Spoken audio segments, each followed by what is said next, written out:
Olha a revoada dessa caixa de bugia, pessoal.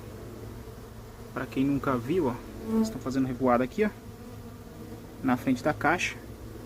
Olha que coisa mais linda. Quem conhece essa abelha, deixa abaixo nos comentários. Quem já teve o privilégio, né, de ver essa abelha na natureza.